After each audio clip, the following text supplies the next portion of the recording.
Почти год прошел с пресловутой манежки. Тема, конечно, заезженная, избитая, но надо сказать, что она задала повестку практически вот на весь этот период. За те 10 месяцев, если кто-то был зачат в этот день, он уже мог родиться. Какие итоги, что за это время изменилось? Я помню, пришел тоже на приглашение в общественную палату и выступал одним из первых, и я видел абсолютную отчужденность, да, того, что творю я, оправдывая эту акцию. И говорят, что она не несла в себе погромный характер, и что она была мотивирована. И остальной части аудитории, которые просто тотально это все не понимают. Посмотрим, как будет сегодня. Но я вижу изменения даже в официальной позиции. Действительно, мнение о том, что межнациональные конфликты происходят только потому, что некие провокаторы, фашисты там, и кто-то еще разжигают межнациональную рознь, такое мнение постепенно уходит. Есть провокаторы, есть и разжигатели, но есть и проблемы. Это как, знаете, с болью. Да? Боль можно подавлять медикаментами, можно рану расковыривать. И то, и другое, в принципе, продолжительно, да, не должно быть. Вот. Надо действительно чувствовать свой организм и лечить проблему. В чем, постараюсь кратко сказать, да, в чем эта проблема состоит с точки зрения русского большинства. И наиболее острые вещи, да, не копая глубоко. Значит, самый вызывающий раздражение фактор сегодня – это агрессивное поведение кавказской молодежи. Прежде всего, Дагестан сейчас этим отличается. Значит, дальше криминал и коррупция, которые тоже в массовом сознании и не безосновательно часто увязывают с Кавказом. Да, коррупционные связи этнических общин и криминальная деятельность, которая не находила должного отпора со стороны государства. Еще один раздражающий фактор, который тоже можно наблюдать, правда, через СМИ, это ряд северокавказских республик с их показной роскошью, да, с их какими-то непомерными тратами, и у людей возникает вопрос, откуда это все, да, из чего кармана берутся эти средства. Ну и, наконец, позиция власти, которая, как я уже сказал, была такой, что во всем виноваты провокаторы, все нормально, спите спокойно.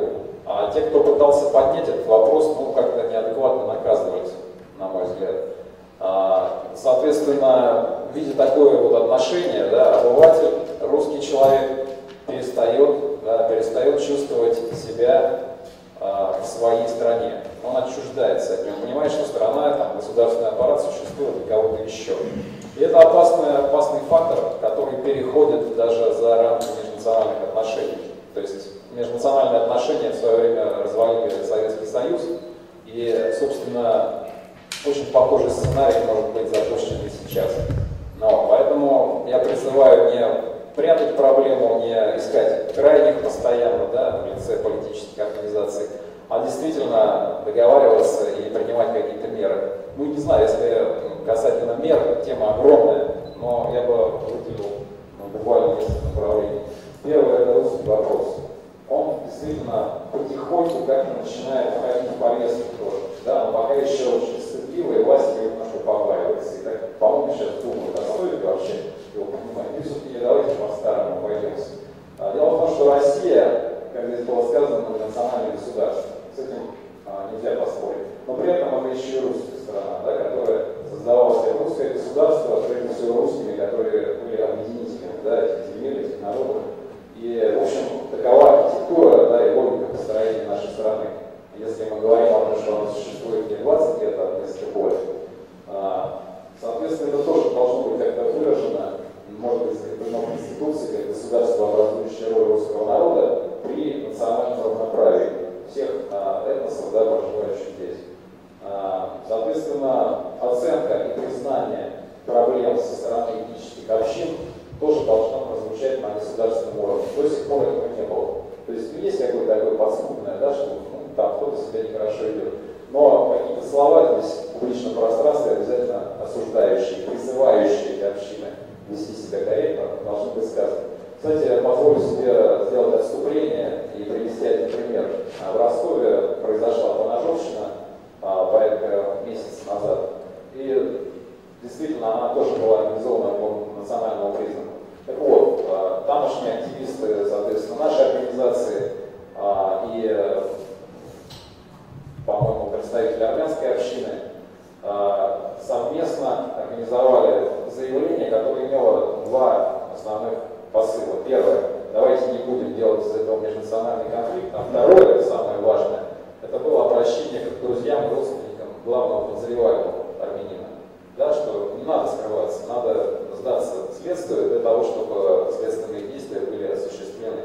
И насколько я знаю, это возымело в итоге свое действие, да, и таким образом конфликт был решен, и уголовное дело тоже получило правильное развитие.